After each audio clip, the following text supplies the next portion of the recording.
خۆشەویستانی کورسات نیوز سڵاوتان لێبێ بە خۆشحاڵیەوە لەگەڵ هاوکارانم پانۆرامایی ئەم شەوتان پێشکەشەکەین. کۆمەڵێک دۆخی جۆرا و جۆر لە هەرێمی کوردستان هاتۆتە پێشەوە بە جۆرێکە شەوی ڕابردوو دوای چەندین جارێکی تر بە شێوازێکی جیاواز موشک ئاراستەی فڕۆکەخانی نێودەوڵەتی هەولێر کرا و کۆمەڵێک پێش هاتوو ئاڵوگۆڕی سیاسی جۆرا و جۆر لە هەرێمی کوردستان هەن و دۆخی حکومڕانی هەرێمی کوردستان لە ژێر چاودێری هێز و لایەنە سیاسیەکاندایە و تا ڕادەیەکی زۆر هێز و لایەنە سیاسیەکان نیگەران و لێی ڕازی نین. هەوڵی هێز و لایەنە سیاسەکان بۆ ڕێخستنەوەی دۆخی هەرێمی کوردستان بۆ دۆخی حکومڕانی هەرێمی کوردستان بۆ خزمەتکردنی زیاتری خەڵکی کوردستان خۆ گونجاندن لەگەڵ پێشهاتە سیاسیەکانی عێراق و تەنانەت ناوچەکە تەوەری ئەم شەوی پانۆراما بێ بە میوانداری بەڕێز ئارێز عەبدوڵڵا ئەندامی ئەنجومەنی سەرکردایەتی یەکێتی نیشتیمانی کوردستان کە بەڕێزیان لە شاری هەولێرەوە لەگەڵمانە بێ. کاگارێز ئەم کاتت باش سڵاو لێبێ. سەرتامەوێ لە ڕووداوەکەی شەوی ڕابردووە دەست پێ بکەین کە لە ڕێگەی فڕۆکەیەکەوە یاخود درۆنێکەوە کۆمەڵێک موشک ئاراستەی فڕۆکەخانی نێودەوڵەتی هەولێرکەوە بیبەستینەوە بە تەقینەوەکەی ئەمڕۆی مەدینە سەدر و دواتریش موشک بارانکردنی ناوچەی بەعشیقا بۆعدە سیاسەکەی ئەمانە چیمان پێ ئەڵێت؟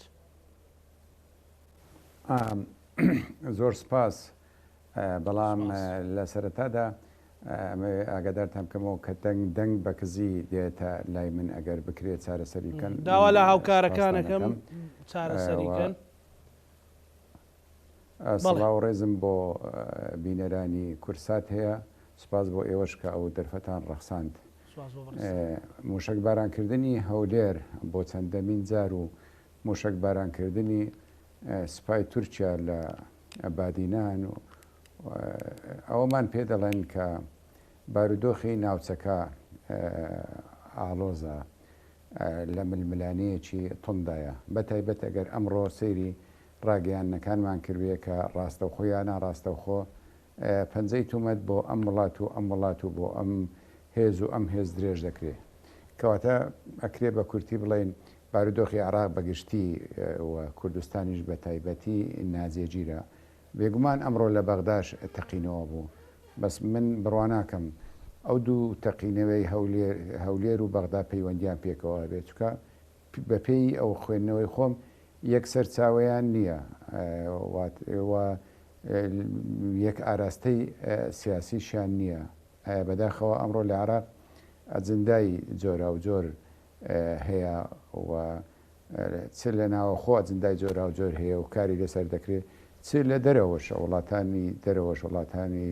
دەوروبەر وڵاتانی دەرەوە کار لەسەر هەندێک ئەجندای تایبەتی خۆیانەکەن. بۆیە ئەو ئەکرێ ئەوە واوەرگرین کە ئەوە زەنجێکی ئاگادارکردنەوەیە. عێراق بەگشتی هەرێمی کوردستانیش بە تایبەتی ئەگەر بە سیاسەتی گشتی خۆی داناچێتەوە، من مەبەستم هەرێمی کوردستانە، ئەگەر بارودۆخی ناوچەکە باشتر هەڵنەسەنجێنین ئەوە ڕەنگە ڕوبەڕووی قەیران کێشەی سیاسی مەترسی گەورەتر ببینەوە. کاگارێز ئەوەی کە خوێندنەوەی بەڕێزت بۆ دۆخەکە هەبێت پێت وایە کە ئەمە زیاتر چ پەیامێکە و لەکوێوە ئەو پەیامە هاتووە؟ تا ئێستا ڕوون نییە تا منیش بێم قسەی لەسەرکردمەوە باشیش نییە من ئێستا قسە لەسەر ئەو بابەتە بکەم، بەڵام بە کورتی پێمان ئەڵێن بارودۆخی هەرێمی کوردستان ئەوەندە جێگیر نییە، بە تایبەت کە لە یەک کاتدا کە هەم هەولێر پایتەختی هەرێمی کوردستان بردومانەکرێ و هەم هێزەکانی سوپای تورکیاش. ئەوە بۆ بیرهێنانەوەی دنیاە کە فەرمونون ئەو لایەنانی کە ئەو کاراکەن ئێمە دەستمانەگاتە ئەو شوێنەی عێراقە بە ئارامترین شوێن تا ئێستا ئەناسادرا وەکو عێراقەکەی تر سەیرەکە. لەلایەکی ترش بە دنیا ئەگوترێ کە ئەوە تورکیا هێزەکانی لێرن و ئێمە ڕوبەڕوویانە بینەوە. ئەوانەی ڕوبەڕووی هێزەکانی تورکیا بنەوە ئەوانە نین کە پێشتر ڕوبەڕووی هەرێمی کوردستان بوونەتەوە، بێگومان جیاوازن. بۆ نمونە کاتی خۆی کە هەولێر کەوتە بەر پەلەمار و هێرشەکانی داعش، تورکیا خۆی لە جێلیدا تەنانەت لە سووریا هێزەکانی سوپای تورکیا و هی داعش بە تەنیشتێکەوە بن سڵاویان لەکتریەکرد لەو کاتانێک کە پەلامەریاندا بۆیە من پێم وایە ئەو جارە ئەو بابەتە جیاوازە بە یەک جار بە خەڵکی کوردستان بە عێراق بە دنیاش ئەگوترێ تورکیا لێرەیە و ئێمە لێرەین و هەرێمی کوردستانیش لە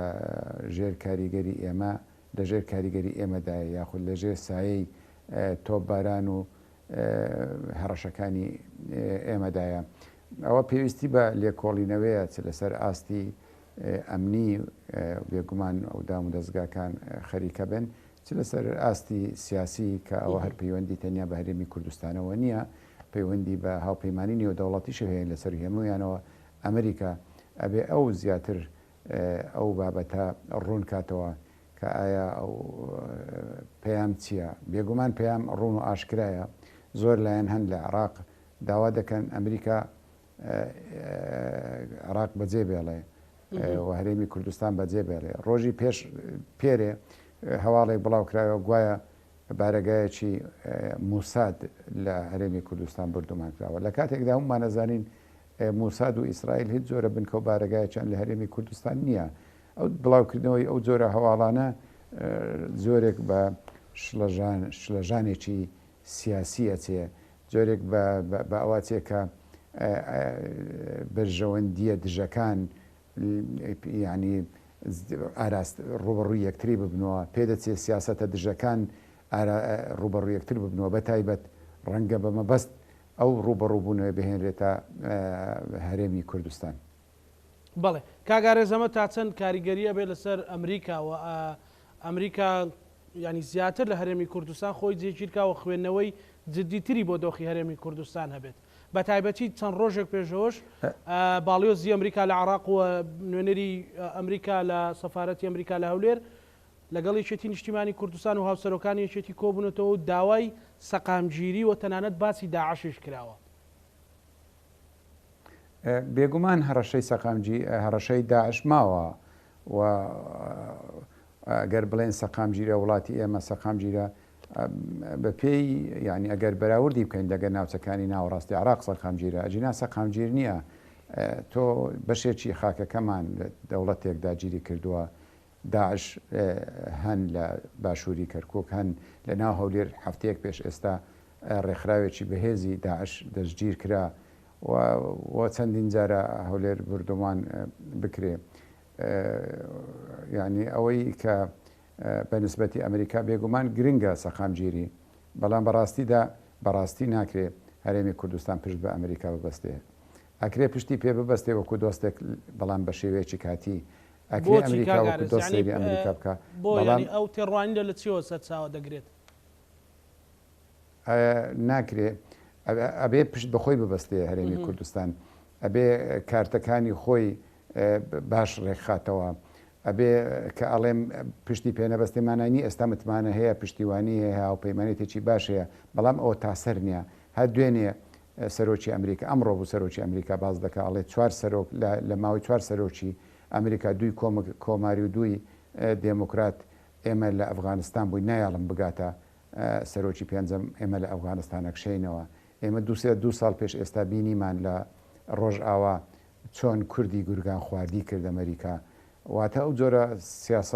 سیاسەتەی ئەمریکا ئەگەر ئێمە بە کاتی مامەرەی لەگە بکەین کارێکی باشە بەڵام ناکری ئێمە بەهۆی لەبەر پشتیوانی ئەوان لی پاڵدەینەوە نا هەرێمی کوردستان هەڕەشەی لەسرە و من بۆ خۆم بڕواناکەم ئەمریکا تاسەر لە عێراق و لە هەرێمی کوردستان بمێنێتەوە بۆیە بێ حکوومەتی هەرێمی کوردستان لایەنە سیاسەکانی کوردستان بەگشتی گەلی کوردستان لە ئێستاوە ئامادەسازی هەبێ بۆ کاتی کشانەوە یاکەی هێزەکانیان من خۆم ئەوە چەندین جارە ئێمە ئەمریکامان تاقی کردوتەوە و ئەمریکا تاقی کراوەتەوە بەداخەوە بەرژەوەندەکانی هەرێمی کوردستان ئەوەندە گەورە نین تا ئەمریکا ئەو حسابیان بۆ بکە قەت دەست بەرداریان نەبێ بەرژەوەندی تورکیا لەگەڵ ئەمریکا زۆر گەورەترین لە بەرژەوەندەکانی ئەمریکا لەگەڵ هەرێمی کوردستان بەرژەوەندی تورکیا لەگەڵ سووریا زۆر گەورەترین لەگەڵ عێراق زۆر گەورەترن بۆیە ئەمە دەبێت بیر لەوە بکەینەوە ئەوە بینە بەرچاوی خۆمان دۆستایەتی ئەو وڵاتانە لەسەر بنەمای بەرژەوەندی هاوبەشە بۆ نمونە ڕوبەڕۆبوونەوەی داعش لەسەر بنەمای بەرژەوەندی هاوبەشە بەڵام خۆ داعش هەتایە نامینی ئێستاەوە لاواز بوو ئەوە ئەگەر نەما ئەو کاتە چیتر ئەبێ بدۆزینەوە من تەنانە ئیلاگەر وەکوڵی گۆڕانکاری گەورە لە ناوچەکە ڕوو بدەن گۆڕانکاری لەسەر ئاستی ڕۆژهڵاتی ناوەڕاست ڕوو بدەن ئەو کاتە ئەمریکا پێویستی بە هەرێمی کوردستان بینێ دەنا تاکید دەکەم و بەرژەوەندەکانی ئەمریکا لە کوردستان زۆر بچووکترن لە بەرژەوەندەکانی لەگەڵ تورکیا و لەگە وڵاتانی دەوروپەری تری عراق بۆیە بە هەرێمی کوردستان پشت بەخۆی ببەستێ و باشتر خۆی ڕێک بخاتەوە و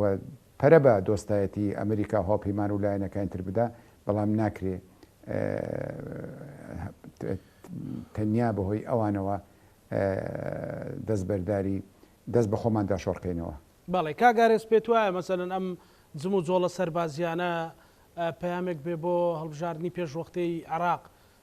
بۆ خەریتەی دوای هەڵبژاردننی پێشوەختی هەڵبژاردننی عراقکە چێ دەسەڵاتدار دەبێت چێ حکمی عراق دەکا ئەنی هاوکێشەکان چۆن چۆنی دەبێت لە ئێستاوە یەکلاکردنەوەیەک یان لەبەر یەک دەرهێنانێک هەبێت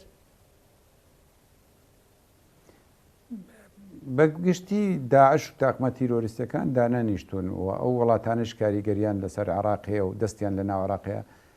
دانەنیشتون بەڵام بەگشتی ناوچەکە یعنی لە جۆرێک لە ناو جێژاوەیەکی گەورەدایە لە ناو گۆڕانکاریەکی گەورەدایە گەرەمە پەیوەندیان پێکوێ بۆ نمونە ماوەی ڕابردوو تورکیا لەگەڵ سعودیا پەیوەندیەکانی خۆیان ئاسایی کردو و تورکیا بە نیازە درۆن بدا بە سعودیا بۆ ڕوبەڕووبوونەوەی حوسیەکان و ئەوە لە ئەو ڕێککەوتنێکە بەڕێوەیە هێشتا نەکراوە یا دەکرێت بەڵام بەڕێوەیە لە بەرامبەردا ئێران تەنگاو بووە و ئێران هەر ئەمڕۆ هەڕەشەی ڕاستە و خۆی لە تورکیا کردووە کە لە بەرامبەر ئەو ڕێککەوتنە دەستەوەستان نابێ لە ڕاگەیانەکانی ئێرانی وا باز دەکرێت کاوان دەستەوەستان نابن واتە گۆڕانکاری هەیە لە ناوچەکە هەموو ئەو گۆڕانکاریانەی کە ڕوودەدەن پەیوەندیان بە ئێمەوە هەیە ئەو گۆڕانکاریانەی لە سووریا هەن و چاوەڕوان دەکرێت گۆڕانکاری تر بێتە پێش ئایا بەوەی کە هەڵبژاردن لە سووریا بکرێت ڕێککەوتنێکی نێوان سووریا و ئەمریکا بکرێت ڕێککەوتنێکی نێوان تورکیا و ئەمریکا و سووریا بکرێت شتێک لەو بابەتانە ئەوانە هەموو پەیوەندیان بە ئێمەوەیە بە کورتی ئەتوانم بڵێم ئەوانە ئەو پەیامانە بۆ هەرێمی کوردستان دێن پێمانەڵێن ئێمە ئەو لایەنانی کە دژایەتی هەرێمی کوردستانەکەن ئێمە بێخەبەر نین و ئێمە لە سیاسەتەکانی ئێوە تێدەگەین وانە بێ ئێمەش وەکو هەرێمی کوردستان کەم و کورتیمان نەبێ بەڵێ لەوە دەست پێ بکەم کاگارێز پرسیاریەوە بکەم ئەو هەموو هێرش و پەلامارانە بڵێ پرسیاریەوە بکەم کاگارێز بەسەلەن لە ئاست ئەو هەموو گۆڕانکاریانی کە بەڕێزت باست کرد لە ئاست ئەو هەموو خوێندنەوانە هەرێمی کوردستان وەکو موسسەی سەرۆکایەتی هەرێم وەکو موسسەی حکوومەت وەکو موسسەی پەرلەمان توانیوێتی خیتابێکی یەکگرتوویان تێگەیشتێکی تەواوەتی هەبێ یاخود تێگەیشتەکانمان تێگەیشتنی حزبین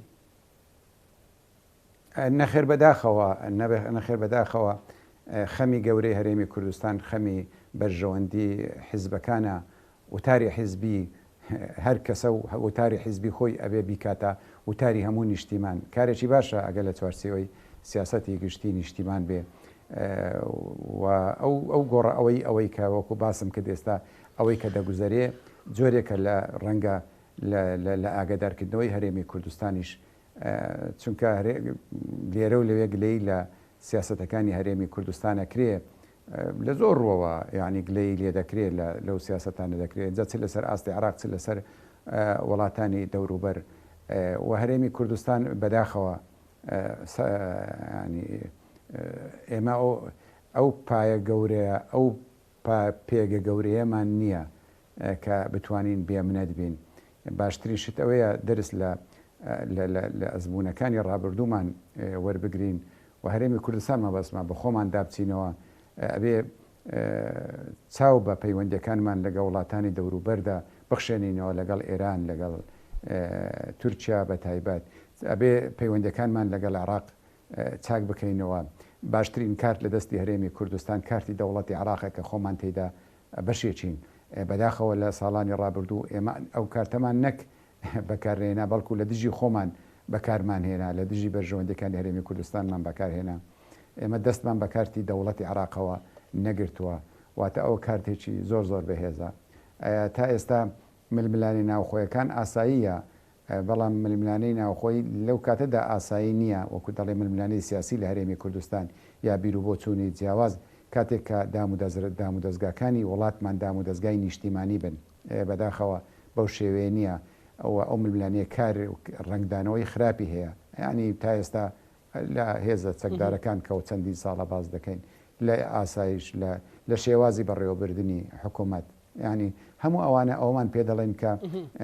دام و دەستگای هەرێمی کوردستان دام و دەستگای تۆکمەنین، بۆیە پێویستمان بە زیاتر بە یەکدەنجی و تێڕوانینی بەڕێستان کاگارێز ئەبوو چۆن تێڕوانینێکی تایبەتت هەیە بۆ دۆخی ئێستا مەسەلەن ئەگەر مؤسسەسی یان ئەگەر نیشتیمانیانە سەیری ئەو دام و دەستگانە بکەین ئەبووە چۆن بوونایە؟ من پێم وایە ئەگەر مەسەلەن وتارێک هەیە ئێستاگە لەو ڕوانگەیەوە باز دەکەم، وتارێکی زۆر چاواشەکارانەیە لە کوردستان کە وتارە چاواشەکاریە خزمەت بە خەڵکی کوردستان ناکە. بەڕاستی ئەگەر کەسێک لە دەرەوە بێ خۆشە ئێمە ئورەمان بەرز بێ، خۆشە ئێمە وەرە یەکتری بەرزکەینەوە، خۆشە ئێمە بڕوامان بە خۆمان هەبێ، بەڵام ئەو وتارە لەگەڵ هەلومەرزەکانی ناوخۆی یەک ناگرێتەوە. یعنی تو سیرکە ئەوەندەی ئێستا گەر هەر لە باز دەکە ئەبێت چۆن بێ ئەوەندەی باسی شنگال دەکرێت، باسی ڕێککەوتنی شنگال نەک ئازادکردنی شنگال یا جێڕانەوەی شنگال بۆ هەرێمی کوردستان، بەڵکو ئەوەندەی باس دەکرێت ڕێککەوتنی شنگال ڕێککەوتنی شکرا بە ناوی حکوومەت و بە ناوی هەندێک هێزی تر، ئەوەندە باسی هەموو ناوچەدا بڕێراوەکان ناکرێت، ئەوەندە باسی جێبەجێکردنی دەستوری عراقی ناکرێت. تۆ لەوەوە ئەزانیە ئەگە بەست لەوە سەیریکەی ینی بەرژەوەندی حزب یاخود ڕوانگەی حزب چەند زاڵە بەسەر بەرژەوەندی گشتی نیشتیمان. ڕێککەوتنیەکی شنگال هەیە لە نێوان هەرێمی کوردستان لە نێوان بەغدا، لە کاتێکدا لە نێوان هەرێمی کوردستانیش نییە بەڕاست لە ڕاستیدا، ینی من ئاگادار بم سەر ئەوەی کێچێتی بەشدارێکی گرنگ و کاریگەری لە حکوومەت هەرێمی کوردستان نازانی ئەو ڕێککەوتنە بۆ کرا بۆ شێوەیەکرا و ئێستا هەموو هەوڵ و لە هەم بۆ سەردانەکان لە گفتوگۆکان لە میێوانداریەکان قسەری زمان و بنیە زمانی هەرێمی کوردستان ڕێککەوتی شنگال وەکۆی شنگال بگەڕێتەوە ژێر باڵی هەرێمی کوردستان. ڕاستە هێزێک لەوەیە تەنها بۆ ئاساییکردنەوەی دۆخەکەی هەرێمی کوردستان نییە، بەڵێ تەنها بۆ ئاساییکردنەوەی دۆخی شنگالت بۆ حسابە بێ ڕێککەوتنەکە نا ئاساییکردنەوەش نییە. ئەگەر ئاساییکردنەوە بێ پرس بە خەڵکی شنگال بکرێ، با ریفراندۆم لە شنگال بکرێ، با پرس بکرێ. من مەبەستم نییە لەوانە ئەوانەی لەوێنە خاوەن حەقن کە ئاسایی ناکەن و ناپێویستە ئاسایی بکرێتەوە. ئەی بۆ بارودۆخی کەرکووک ئاسایی نەکرێتەوە، ئەی بۆی خانەقین ئاسایی، بۆی مندێری ئاسایی نەکرێتەوە، ئەی بۆی مەخمور ئاسایی نەکرێتەوە. یعنی ئێمە لەوەمان بۆ دەرەکەی تۆ باسی هەڵبژاردن لەسەرەوە ئەوش پەیوەندی بە هەڵبژاردنەوەیە. تۆ سیرکە ئێمە لە کاتێکدا کە لە زۆر لاوە ئاگادارەکرێنەوە، لە زۆر لاوە نامەی خۆش و ناخۆشمان بۆ دێ، بەڵام ئێستا نێوانی یەکێتی و پارتی لە حکوومەت باش نییە، باش نییە. ئێمە بەیەکەوە لە حکوومەتین بۆ باشستە پرسیارە بکەم بەڕێز لە کاگارێزەوە بپرسم، ینی بۆ وایە مەسەلەن لە کۆبنەوەکەی سەرۆکایەتی هەرێم کۆمەڵێک زانیاری دزەی کردو کە بەڕێز هاوسەرۆکێتی نیشتیمانی کوردستان بەڕێز پاڤڵ تاڵبانی نیگەرانی خۆی دەربڕی و لە دۆخی ئێستای هەرێمی کوردستان و خودی بەڕێز جێگری سەرۆکی حکوومەت قوبات تاڵبانی لە بەرامبەر نیگەرانی و بەرامبەر وەزیرێک دەربڕ دوجار بەڕێز لاهور شێخ زەنجی هاوسەرۆکی یەکێتی دەستخۆشی لێ کردوانی هەستەکەی یەکێتی بەعام لە دۆخی سیاسی هەرێمی کوردستان و تەنانەت دۆخی حکومڕانیش ڕازی نییە. بۆ بەڕێز وەک سەرکردایەتێک وەگو دانی کەم بڵێم وەکو نووسەرێک ئەگەر تەحلیلی بکەیت بێگومان وەکو باسم کرد نیگەرانە یەکێتی لەوەی کە هەیە بە یەکێک باسی خاڵەکانکەین. بۆ نمونە لە بەرنامەی کاری کابینەی نوێم هاتووە کە سیستمی لا مەرکەزی یان ناوەندێتی جێبەجێ دەکرێت. لە کاتێکدا کە یەکێتی و گۆڕانیش ئێمە پرۆژە ئەخەینە ڕوو و داوای جێبەجێکردنی ناوەندێتی ئەەکەین، حکوومەت خۆی لێدزیتەوە. حکوومەت چیە؟ حکوومەت پارتیە، سەرۆکی حکوومەتە، خۆی لێدزێتەوە. لە کاتێکدا خۆمان داوای زۆرترین دەسەڵات لە بەغدا ئەەکەین، بەڵام لێرە کەمترین دەسەڵات ئەدەین بە دهۆک و بە زاخۆ و بە هەڵەبجە و بە سلێمانی. یعنی ناناوەندێتی سیستەمێکی خزمەتگوزاری ئیداری زۆر گرنگە لە وڵاتە پێشکەوتوەکان دەمێکە ئەوە تاقی کراوەتەوە خۆی لێدزێتەوە. ئەبینین دامودەستگاکانی حکوومەت یعنی سربەخۆ نین ینی بۆ نمونە ینی ڕخنەمان زۆرە لەسەر ئەوەی کە ئەو چالاکانەی لە بادینان جیران و لە هەولێر سزادران لەسەر بابەتی ئازادی ڕادەربڕین ئێمە تێبینیمان زۆرە لەسەر ئەوەی کە شتەکانی کە هەندێک لە کاروبارەکانی حکوومەت ئەوەی پەیوەندی بەلایەنی ئاسایش و ئەوەی پەیوەندی بەلایەنی ئابوووریەوەیە دیزە بە دەرخوو ناکرێ لە کاتێکدا پێویستە حکوومەت هەموو کار و کردەوەکانی لەسەر دەست بێ بۆی نەکار یەکێتی کە هاوبەشێتی هاوبەشێکە لە حکوومەت بیبێنێ لە هەموو خەڵکی ڕوون بێ حکوومەت لە کردینەوە چی دەکا حکوومەت لە کردی ئاسایش چی دەکا حکوومەت لە چی دەکا هەموو ئەوانە ڕەنجیان داوەتەوە هەموو ئەوانە ڕەنجیان لە پەیوەندیەکانمان داوەتەوە ئێمە پێمان وایە ئەبێ حکوومەتی هەرێم سیاسەتێکی هەبێ و ئەو سیاسەتە گشتگیر بێ سیاسەتێکی نیشتیمانی بێ هەندێک هێڵ هەبن بۆ هەموو لایەکمان وەکو یەک بی نەک بۆ نمونە ئێمە و پارتی کە لە حکوومەتین سیاسەتی خۆمان سیاست تایبەتی خۆمان بە ناوی نیشتیمانی و بە ناوی نەتەوەی بەسەلایەنەکان دیابسەپێنین و هەروەها پارتیش ناتوانێت هەموو سیاسەتە تایبەتەکانی خۆی بەرژەوەندی تایبەتیەکانی خۆی بە ناوی نیشتیمانی و بە ناوی نەتەوەی بەسەر ئێمەدا بسەپێنێ یعنی ئێمە ئەو شتانە ئەبێ یەکلایی بکەینەوە ئەکرێ ئێمە جیاوازیمان هەبێ لە بیر و بۆچوون لە تێڕوانین بەڵام لە کۆتاییدا ئەبێت سیاسەتێکی نیشتیمانی زۆر ڕوونمان هەبێ ئەبێ هێلە سوورەکانمان دیار بن لەسەر ئاستی عراق لەسەر ئاستی وڵاتانی دەوروبەر بۆیە ناکۆچەکان گەیشتۆتە ئاستێک کە خەڵک بێ ئومێد بێ و لایەنەکانی تریش بێگومان ئەو لایەنانەی کە بەرژەوەندیان لە قوڵکردنەوەی پەیوەندەکان لە قوڵکردنەوەی ناکۆچەکان هەیە دانووساون لە هەرێمی کوردستان حەزەکەن من پێم وایە لە زۆر لاوە لە هەرێمی کوردستان داونووساون لە زۆر لاوە هەڕەشە لە هەرێمی کوردستان ڕاستە خۆیان ڕاستەوخۆ دەکرێت بۆیە پێویستە حکوومەتی هەرێمی کوردستان بەگشتی وەکو باسم کرد بە سیاسەتی خۆی دابچێتەوە لە بەرامبەر حیزب و لایەنەکان لە بەرامبەر ئازادی ڕادەربڕین لە بەرامبەر لەگەڵ عێراق پێویستە سیاستمان لەگەڵ عێراق سیاسەتی حکوومەتی هەرێمی کوردستان ڕوون بێ بۆی هەمومان وەکو یەک بڕیار بدەین یعنی هەندێک جار کاکزانە بۆ نمونە لە بەغدا لەسەر پۆستێک ناکۆچیەک دروستە بێ لەسەر پۆستێک کە بۆ ئێمە بۆ کورد یعنی ئەو پۆستە هەبێ نەبێت ڕەنگە زۆر گرنگ نەبێ یەکسەر ئەکرێتە بابەتێکی نەتەوەیی و نیشتیمانی و ئەوەی پشتیوانی لەو پۆستەنێکە وەکوی خۆفرۆش بێ یا وەکوی نیشتیمان فرۆش بێ بەڕاستی ئەو جۆرە سیاسەتە ئەو جۆرە دروشم بازیە دادی ئێمە نادا ئێمە کارمان دەوێت کردارمان دەوێت ئەبێ بە کردار ینی ئێمە یەک ڕێزی بسەلمێنین ئەبێ بە کردار هێلە نیشتیمانیەکان دیاری بکەین ئێمە ینی سیرکە مەسەرەن من ئێستاش جێم لێ دەبێت دوای ئەوەی 2 ساڵیش زیاترە کە داعش نەماوە لە هەرێمی کوردستان ئێستاش جێم لە وتاری گەورەکانی ئەم وڵاتە دەبێت ئێمە لە جیاتی هەموو دنیا شەڕمان کرد کەی وایە ئێمە لە هەموو جیاتی هەموو دنیا شەڕمان کردەوە هەموو دنیا هاتە هاوکاری ئێمە لە وڵاتان هاتن لە دەرگای هەولێر داعشیان جێڕاوە ئێمە لە جیاتی هەموو بە کۆی دنیا قەرزاری ئێمە بێ ئێمە لە جیاتی ئەو هاوکاری و هەماهەنگیە بقۆزینەوە بۆ زیاتر لە بەرژەوەندی خەڵکی خۆمان دێن قسە دەکەین لە هەموو زیاتر ئێمە وامان کرد خۆ لە بەرچاوی خۆمان چێ کردیا کاکەزانە ئێمە لە ڕووی عسکەریەوە کە سەیرەکەین هەرێمی کوردستان لە ئاستی وڵاتانی دەوروبەردانیە نەک لە ئاستیوانیە زۆر لەوانە زۆر لە دوای ئەوانەوەینە زۆر لە دوایینە لە ڕووی ئابوووریەوە زۆر لە دوای ئەوانینە لە ڕووی دیبلۆماسیەوە زۆر لە دوای ئەوانینە کەچی بەڕاستی دروشمەکانمان و قسەکانمان و خۆ بە زلزانینەکانمان لە ئیوان گەورەترە یعنی بەڕاستی ئەوە سەری وڵاتەکەمان نەخوا نازانم ئێمە ئەو هەموو بەچی ئەخڕین ئێستا من ئەو قسەیەکە ئەەکەم دەیان کەس ڕەنگە گوێلی بێڵێ بە نیشتی بە وڵاتەکەمە خڕم بێگومان بە میلەتەکەمە خڕم بێگومان میلەتەکەت ملنادا بەڵام تۆ بۆ میلەتەکەت سەرگردانەکەی بۆ چاواشە ئەەکەی میلەتەکەت چی ینی کاکزانەجان هەتا کۆنتترۆلی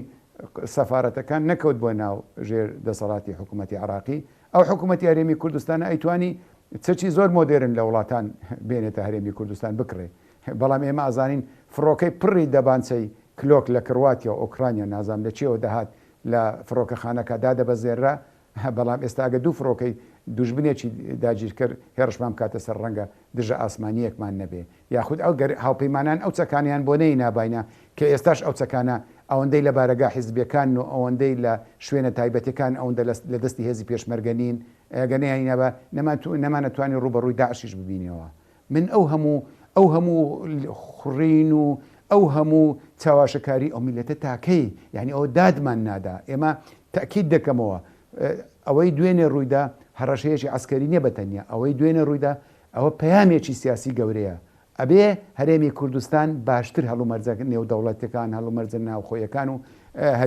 هەرێمیەکان بخوێنێتەوە بۆی بڕیاری ڕاست بدەین پێویستمان بە یەک دەنجی هەیە پێویستمان بە یەک هەڵوێستیە بەڵام یەک دەنجێک نا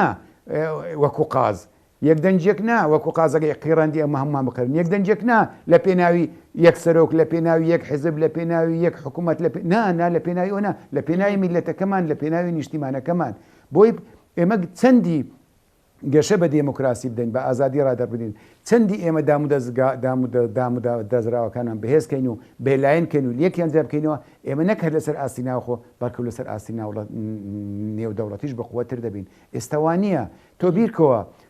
دروشمەکانمان گەورەتر بوون خوڕینەکانمان زیاتر بوون بەڵام کاتی خۆی سەرۆکێک سەفیرێک وەزیرێک چێ لە وڵاتە گەورەکان دەهات ئەگەر نەهات بە هەولێر ئەگەر نەهات بە هەولێر ناگەڕاوە بەبێ هەولێر ناگەڕاوە زۆربەی سەرکردە و سیاست مەدارە گەورەکانی جیهان کە هاتن ئەگەر لە بەغدا ناخەوتن هاتنە هەولێر ئێستا کووە ئایا پێگەی بەڕاستی بڵین ئایا پێگەی هەرێمی کوردستان وەکو جاران ماوە بۆ وای لێ هات ئەوە خەتای فلان ڕۆژ و فلان ڕۆژ و فلان سات نییە ئەو لە نەتیجەی خراپ بەڕێوەبردننی وڵاتە لە نەتیجەی کۆمەڵێک هەڵی سیاسی استراتیژی زۆر گەورەی کە لە ڕابردوو کردومانە بەداخەوە لە جیاتی ئێستا بە خۆمان دابچینەوە بۆی پێگەی هەرێم بەهێزکەینەوە بۆ ئەوەی ڕێزی خۆمان لە ناو کۆمەلگەی نێودەوڵەتی لە ناوچەکە بەهێزکەینەوە ئێستا بە هەمان شێوە ئەمانەیە وڵاتەکە بەڕێوە بین کە بە دڵنیاییەوە بەو شێوە ئەو وڵاتە بەڕێگارێز ئێستا ئێمە نابینم بەڵام ئێمە مؤسساتمان هەیە بنین بە پێچەوانەوە ئەبێ دان بەڕاستی سەرنجانی بەڕێزت ئەبێ دان بەو ڕاستیانە دابنین کە پێگەی هەرێم لە چاو ساڵانی ڕابردوو زۆر بەرەو خوارێ هاتووە دان بەو ڕاستیانە دابنین کە ئەگەر ئێستا تورکیا سێ ڕۆژ ئەو نەوتەی لە هەرێمی کوردستان ڕەوانەکە بیگرێتەوە ئێمە ناتوانین موچەی فەرمان بەرامان بدەین یعنی میلیارد دۆلار هاتە ئەم وڵاتە تۆ سیرکە لە 2021 حکوومەتی هەرێمی کوردستان نەک یەدەجی نییە پارەی نییە زێڕی نییە بۆ یەک مانگ بۆ دوو مانجی نییە بەڵکو قەرداری دنیاە یعنی زۆرە بەڕێوەبردننیەکە ئەبێ حکوومەتی هەرێم ئەوە بزانێ ئەبێ حیزبەکان ئەو ڕاستیانە بزانن یعنی ئێمە هەموو ئەوانەکەین لە پێناوی خۆمان لەسەر حکوومەت لە دەسەڵات ببینینەوە یاخود هەر بۆ ئەوەی ڕابردوو خۆمان بە میلەتەکەی خۆمان بفرۆشینەوە تاکەی ئەو ڕابردوو بفرۆشینەوە ساڵێک دوو سێ نەوەیەک دوونەوە سێنەوە تەواو کاکە زانە ئێمە ئەزمموی زۆر وڵاتانی ترمان لە پێشە ئێمە جەزائیرمان دیت ساڵی 62 جەزائیر 1 ملیۆن شەهیدی تا ڕزگاری بوو بەڵام دواتر ئەوانەی کە جەزائیریان بەڕێوە برد ئەو کۆنگرەی نیشتیمانی جەزائیری چیناو بوو بەڕێوە برد ئەوەندە خراپ بەڕێوە بردووەکو ئێمە بەڕێوە برد وای لێ هات لە ساڵی 94 لە ماوەی یەک ساڵدا 93,000 کەس سەری بڕا ینی ڕکاردانەوە بەرامبەر بە حکوومەت ئەوەندە دروست بوو ئەوەندە ڕێکخراوی تند و تیژی و تیرۆریستی و ئیسلامی تندڕە و دروست بوون 93,000 کەس لە ناو جەزائیر سەریە بڕا خەڵک لە ناو یەکتری کوش کاردانەوە بە وڵاتی فەڵەستینمان دیت چۆن حەماس لە ڕێکخراوی ڕزگاری خوازی فەڵەستین چێل بووە یەمەنمان دیت بە ناوی ڕزگاری و بە ناوی ئازادی چی کرد چیان نەکرد لیبیامان دیت ئێمە دەرس وەرناگرین بۆ ئەوانە یعنی ئێمە دەرس وەرناگرین یعنی ئمە دەرس لە هەموو ئەوانە وەرناگرین پێمان وایە ئێمە هیچ کەم و کوڕیمانیان لەبەرەوەی لە ڕابردوو قوربانیماندا خەباتمان کردە بەڕاستی ئەوانەی قوربانیاندایە و ئەوانەی خەباتیان کردە نەماون شەهید بوون کۆچی دوایان کردووە ئەوەی ئێستا لی دەخوا ئەوە نییە ئەوەی قوربانی داوە کاکە ئەو لی دەخوا لی دەخوات و خراپ وڵاتەکەش بەڕێوە دەبات لەبەرەوە بیر لەو مەسەلا بکەین و ئەبێ وڵاتەکەمان کوردستانەکەمان بکەینە کوردستانێکی سەقامگیر ئەبێ وتاری سیاسی وتارێکی سیاسی حیزبی نەبێ زاڵێ بەسەر حکوومەت و پەرلەمان ئەبێ وتاری سیاسی نیشتیمانیمان زاڵ بێ بەسەر وتاری هەموو حیزب و هەموو لایەنەکان ئەبێ بەو نوع کار بکەین ئەبێ دان بە هەلەو کەم و کوڕەکانی خۆماندا بدەین بۆ ئەوەی ڕاستیان بکەینەوە ئەبێ ئەو خەڵکانی کە ڕەخنە دەگرن لە حکوومەتەکەمان چ لە ناو خۆ چ لە دەرەوە ئەبێ دەستخۆشیان لێ بکەین نەک بیانگرین بە زیندانیان بکەین نەک هەڕەشیان لێ بکەین نەک بە مەترسیان بزانین ئەوانەی کە ڕەخنە دەگرن ئەوانەی کە دەست پەنجە بۆ کەم و کوڕەکان درێژەخواش کوڕ ئەم وڵاتەنەوە ینی ئێستا ڕەنگە ئەوانەی بەشێک لە خەڵک گوێ لە قسەکانی بەڕێزت بێ باز لۆ بکە یان لە سەرۆکایەتی هەرێم دەنگم باشە کاگارێز گوێ لێمە کاگارێز بەداخەوە جێم لێ نەبوو قوربان دەنگم ئەگات ئێستا بۆ لای بەڕێزت کاگارێز بەڵێ فەرموو بەڵێ فەرموو باسیەوەکەین کە بەڕێستان ئەو بۆچوونانەی بەڕێزت ڕەنگە مەسەلەن هەر لە لایەنێکی تر ڕەجی و قسانی بەڕێز داتەوە پێی وابێت کە سەرۆکایەتی هەرێمی کوردستان هەیە و سەرۆکایەتی حکوومەتێ و ئێستا مەسەلەن هەوڵی جددی ئەدرێ لەگەڵ عێراق لەگەڵ لایەنەکانی تر ئەم هەوڵانە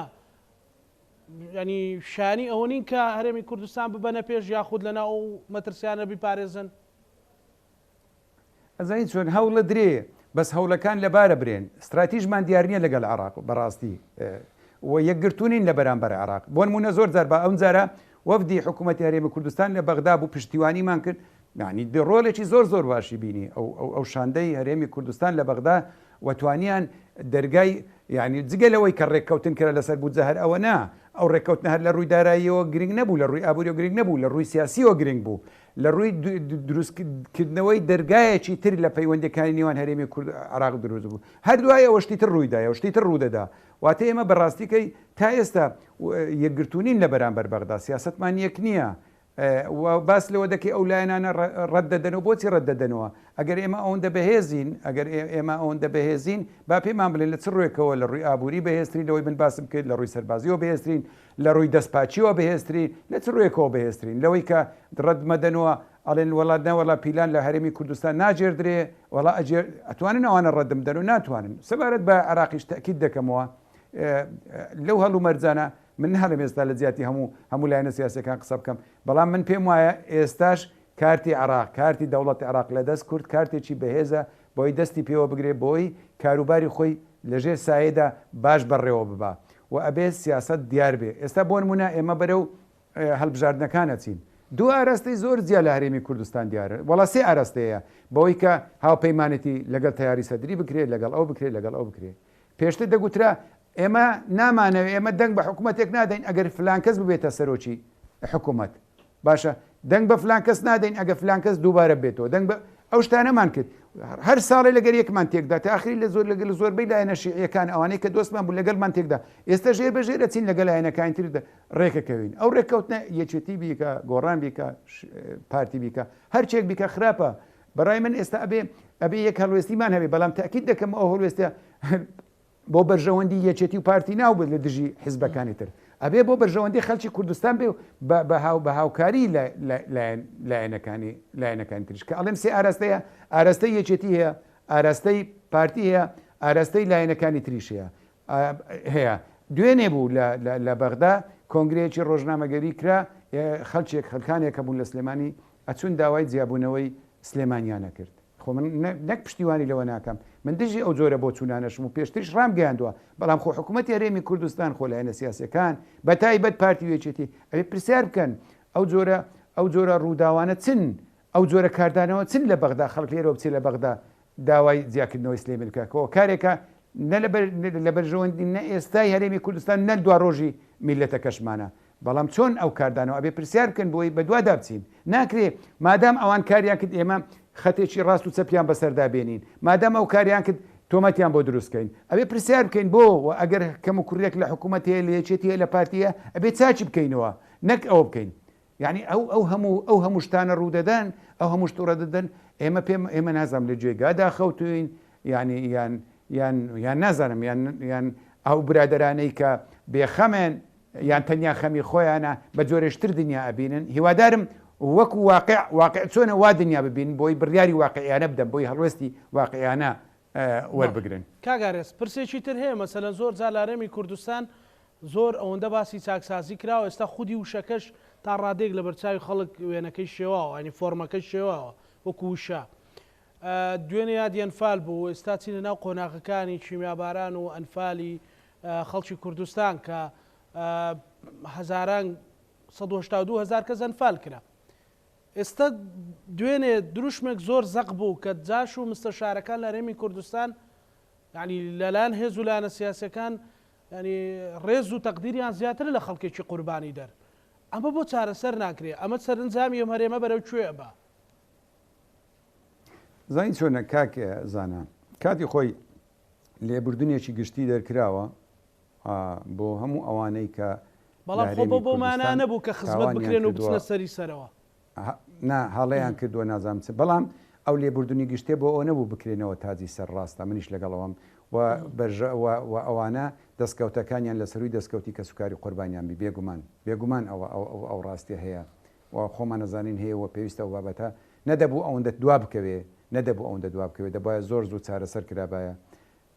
سەبارەت بە چاکسازیش باسیەکەی بڕوا بکە چاکسازی کارێکی ئەوەندە قڕست نییە تۆ لەگەڵ هەر بەرپرسێکی ئەو حکوومەتە باز دەکەی کاکە پرۆسەیەکە کاتی دەوێ کاکەەوە پرۆسەیەکە وای دەوێ وای دەوێ وای لێەکە وەکو ئەوەی بۆ نمونەی دەوڵەتێکم بۆ دینی تۆ کە لە ماوەی 40 ساڵدا گەشەی کردووە و گەیشتۆتە ئاستێکی باڵا ئللا ئەبێ ئێمە بە ماوەی ئەو 40 ساڵەدا تێپەڕین هیچ مەرج نییە تەنیا ئەو یاسانەی لە هەرێمی کوردستان هەن وەکو خۆی جێبەجێ بکرێن دادگاکان ئازاد و سربەخۆ بن لە هەرێمی کوردستان تەنیا ئەوە بکرێت سەتی هەشتای چاکسازی دروستە بێ بۆ نمونە هەر کەسێک کە کارێکی ناسایەکە سەرپێچێکی ناساییەکە سەرپێچی دەستدرێژە کاتە سەر مولکی گشتی یا بە نایاسایی پلەی پێدراوە یا موچەی بۆ بڕاوتەوە لێ بگەڕێ دادگا بەپێی ئەو یاسانەی لە هەرێمی کوردستان بەرکارن کاری خۆی بکە چاکسازیەکرێ ئەوە یەک دوو پەرلەمانێکمان هەیە خەڵکەکەی نوێنەری خەڵکن هەڵبژێدراون فراکسیون و جیاوازن کاتێک ئەندام پەرلەمانێکی گۆڕان بۆ نمونە 50 یا ئەندام پەرلەمانێکی ئیسلامی یا ئەندام پەرلەمانێکی کۆمەنیست ئاشووری چێ پەنجە لەسەر کەم و کوڕیەکدا ئەنێ ئەگەر ئەو کەم و کوڕیە پەیوەندی بێچێتیوە بێ چاوی لێ نەپۆشین ئەگە پەیوەندی بە پارتیۆ بێ چاوی لێ نەپۆشین بە دوای کەم و کوڕێک چارەسەری بکەین تەنیا پەرلەمان ئەتوانێت سەتا 50 چاکسازێک پرۆسی چاکسازی جێبەجێ بکە کەکە یعنی ڕاست نییە چاکسازی لە چێ ئەگە چاکسازی ڕاستەقینە بکرێ ئەو سیستەمە سەقەتەی هەرێمی کوردستان ئەڕوخێ چکە چاکسازی لە خوارەوە کەمکردنەوەی موچەیەک و دوو موچە ئەوانە کراوە و ئەشکرێ بەردەوامە بەڵام کاتێک کە بەرژەوەندی بڕیار بەدەستەکان بەرژەوەندی مافیاکان لە هەرێمی کوردستان لێ دەدرێ ستۆپی پێدەکرێ دیارە چێ دەستدرێژیەکە دیارە چێ مافی مرۆڤ پێشێلەکە دیارە چێ مافی هاوڵاتیان پێشێلەکە و ئەوەشە وای کردووە خەڵک متمانەی بە حکوومەت نەمێنێ بۆ نمونە ئێمە هەر ئەو حکوومەتەمان هەبووە نەیتوانیوە موچە بدا کاتی خۆی لە دوای ڕاپەڕین خەڵک لەی لە حکوومەت نەیە کرد دەیگو نییە چونکە نەبوو بەڵام ئێستا ئەگەر ئەو حکوومەتە بچێتە کەعبەش لەوێ سوێن بخوا خەڵک بڕوای پێ ناکەکە نییە بۆ چونکە متمانە نەماوە چونکە سزای تاوانبار نادرێت چونکە سزای دەستدرێژی کەر نادرێت چونکە لەوانەی کە دەسەڵاتیان هەیە بە ئارزوی خۆیان دەست درێژەکەن دەستیان نابردرێ چونکە دیارە چ دەکرێت لەو وڵاتە ئێستا من کە قسە بۆ تو دەکەم دیان دیاردەی سەیر و سەمەرە لە مێشکمدا دەخولێنەوە کە لەو کوردستانە بە نایاسایی یەکرێن دەستی پەرلەمان گیراوە دەستی دادگا گیراوە دەستی پۆلیس گیراوە پێم بڵێ چۆن کارەکرێت ئایا پۆلیس بۆ نمونە کەسێک ئێستا پارچە زەویەک دەستدرێژی بکاتە سەر پارچە زەویەک لە یەک لە شارەکان پۆلیس دەتوانێت ڕێگری لێ بکە ئەگەر لە سەری ئاگادار نەکرێتەوە ناتوانێت کاکە ناتوانێت لەبەرەوەی سیستەمەکەمان سەقەتە و بەداخەوە من ئەڵێم ئەو برادرانەی کە پێیان وایە بەو سەقەتیە ئەو وڵاتە بەڕێوە بن بەداخەوە هەڵەن چونکە لە کۆتاییدا بەسەر خۆیاندا دەشتێتەوە بەسەر خۆیاندا دەڕوخێتەوە یعنی خەڵک تاسەر ئامادە نییە چاو لەو هەموو کەم و کورتی و لەو هەموو کەم و کوڕیانە بپۆشێ چاکسازی پێویستە چاکسازی لێکلایکردنەوەی لە جوداکردنەوەی دەسەڵاتەکانی دادوەری و تەشریعی و تەنفیزی دەبێ لەسەر بەخۆی دادگا دەبێ لە ئازادی بیرروڕا و ئازادکردنی ڕۆژنامەنووسان و بە دوواداچوون دەکرێت لەوەی دەکرێت کە داواکاری گشتی کاتێک لە ڕۆژنامەیەک لە فەیسبوک شتێک لەسەر بۆ بەرژەوەندی گشت دەنووسێت داواکاری گشتی دۆسیەی بۆ بکاتەوە دۆسیەی بۆ بکاتەوە هەموو شتێکمان سەقەتە بەڵام قسەمان زۆر گەورن ئێمەوە کاری زۆر باشمان کردووە وڵاتەمان زۆر پێشکەوتووە بەڵام گەیشتۆتە ئاستێک کە تەواو یعنی لێرە بەدواوە ناکرێت ئێمە قسەکانمان لە کردارەکانمان گەورەتر بن ئەبێ کردارەکانمان لە قسەکانمان گەورەتر بن دیارتر بۆی خەڵک متمانەوان پێ زمینە سازی هەیە کە ئەوانە بکرێت کاگارێت زمینە سازی هەیە یاخود ئەو وڵاتە بەڕێوە خواستی حەزبی ڕێگری لەوە دەکات کە خراپ بەڕێوە ئەبرێ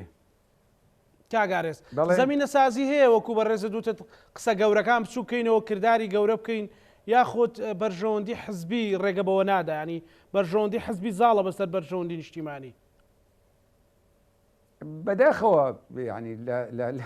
لە پەیڕەوی ناوخۆی هەموو حیزبەکان نووسراوە بەرژەوەندی نیشتیمانی لە سەروی بەرژەوەندی حیزبەوەی حیزبیش لە سەروی بەرژەوەندی تاکەم کام حیزب بەلۆت بێنم با بەگشتی قسە بکەم ناوی هیچ حیزبێک نەدەم بەڵام بەپێی گەورەی و گچکەی ئەوش دەرەکەوێت بەرژەوەندی تاک لە سەروی بەرژەوەندی حیزبە بەرژەوەندی حیزب لە سەروی بەرژەوەندی نیشتیمانە ئایا هیچ دەرفەتێک ماوە من هەست دەکەم کورت ئەڵێ عقلی دوای خەسارەتی زۆر گەورەیە تا خەسارەتێکی گەورە نەکەین ئامادەی نابێ ئەو کاتش لە دەست دەردەچێت من نایبینم تا ئێستا لێتان ناشارمەوە نایبینم ئەو کابینەی نوێم خەڵک ئومێدی پێی هەبوو پیان وابوو چاکسازی دەکرێت پیان وابوو ئەو کەم و کوڕیانەی لە ساڵانی ڕابردوو کەڵەکە بوونە لانی کەم بەشێکی لێ چارەسەر دەکە بەڵام کو ئێستا و کەم و کوڕەکان نەکەم و کوڕەکان ئەزمەی سیاسیش لە کوردستان زیاتر کەڵەکە بوو چۆن چارەسەر دەکرێت کاتێک دوو حیزب بێکەوە لە دەسەڵات بن بێکەوە ئەو وڵاتە بەڕێوە بن باس خەڵک داوای یەک دەنجی و یەک هەڵۆستیمە لە بەرامبەر بەغدا و وڵاتانی دەوروبەر دەکا بەڵام لە زیاتی دانیشتن و گفتوگۆ حزبێک ڤیتۆی لەسەر دیدار لەگەڵ حزب لەگە سەرۆکی حزبەکەی تر هەبێ حزبێک لە زیاتی ئەوەی کە هەوڵدا حزبەکان لە زیاتی هەڵدان کێشەکانیان چارەسەر کرد لە کاتی کە قسەی دێتە سەر چارەسەرکردنی کێشەکان و دانیشتن و گفتوگۆکردن کێشەکان قوڵترەکەنەوە دەرگاکان بە ڕووی گفتوگۆدا دەخەن چۆن دەکرێت چۆن دەکرێتەوە ئەوە چۆن دەکرێت ناخێر کێشەکان تا دێ بەرەو من ئەوەی دەبینم بەرەو قوڵبوونەوە دەچن بەڕاستی زۆر گرنگە یەکێتی و پارتی و گۆڕان لە ناو حکوومەت بەخۆیان دابستنەوە و سیاسەتێکی نوێ بە تایبەت کە ئەوە ئەرچی پارتیە چکە ئێستا ئەوەی هەست دەکرێت بەگشتی خەڵک گومانی لەو سیاست و بەڕێوەبردنی ئێستا حکوومەتەیە ئەبێ ئەوە چاک بکرێتەوە ئەنجا ئەبێ هەموو دام دەستگاکان نیشتیمانیەکانیش بەگشتی سیاسەتی هەرێمی کوردستان بەرامبەر بە بەغدا بەرامبەر بە تورکیا بەرامبەر بە ئێران یەک بێ ئەبێ یەک بێ یەک نەبێ دەبینە دەبینە 20 دەبینە 30 دەخورێین لە ناو دەبرین بەدڵنیاییەوە هەڕەشە لەسەر هەرێمی کوردستان هەیە بە هەموو حیزبەکانەوە هەڕەشە لەسەر پارتی هەیە کە لە ترۆپچی دەسەڵاتە لەسەر حیزبی شوعیش هەیە کە لە خوارێ و خوارەوەی حیزبەکانە لە ڕووی دەنگەوە کاگارێز دواسەرنجی بەڕێستان لە مانجی ڕەمەزانی پیرۆزەوە یەکە بێت ئارامیەکە بێت بە خۆدا چوونەوەیەکە بێت ینی مانجی ڕەمەزان لە هەموو مسلمانان پیرۆز بێ هیوادارین هەمومان پشومان درێژ بێ سەبرمان هەبێ وە دوا پەیامی من ئەوەیە کە ئەو حیزب و لایەنە سیاسیانە پێویستە گفتوگۆی جددی بکەن چیتر مجامەلە و قسەی گەورە نەکەین ئەبێ دابنیشین لەسەر خاڵە سەرچەکانی پەیوەند بە نیشتیمان پەیوەند بنێتەوەکەمان ڕێک بکەوین وەک دەرگای گفتوگۆی هەموو لایەنەکان بکرێتەوە و حکوومەتیش پەرلەمانیش هەموو دام دەستگاکان ئەبێ بە خۆمان دابچینەوە بە خۆمان دانەچینەوە ئەو میلەتەش لێمان قبولکە بەرگەی ئەو هەموو هەڕەشانە ناگرین کە چاو لە هەرێمی کوردستان سوورە دەکەنەوە. بەڵێ زۆر سپاس بۆ بەڕێز ئارێز عەبدوڵڵا ئەندامی سەرکردایەتی یەکێتی نیشتیمانی کوردستان کە بەڕێزیان لە شاری هەولێرە و لەگەڵمان. بینەرانی خۆشەویست لەگەڵ هاوکارانم پانۆرامای ئەم شەومان پێشکەشکردن بە هیوایەوەین کە خوای گەورە عیبادەتی هەموو لایەکتان قبول بکات و هەمووشمان پابەندی ڕێنمایە تەندروستیەکان بین بۆ سەلامەتی هەموو لایەک خواتان لەگەڵ.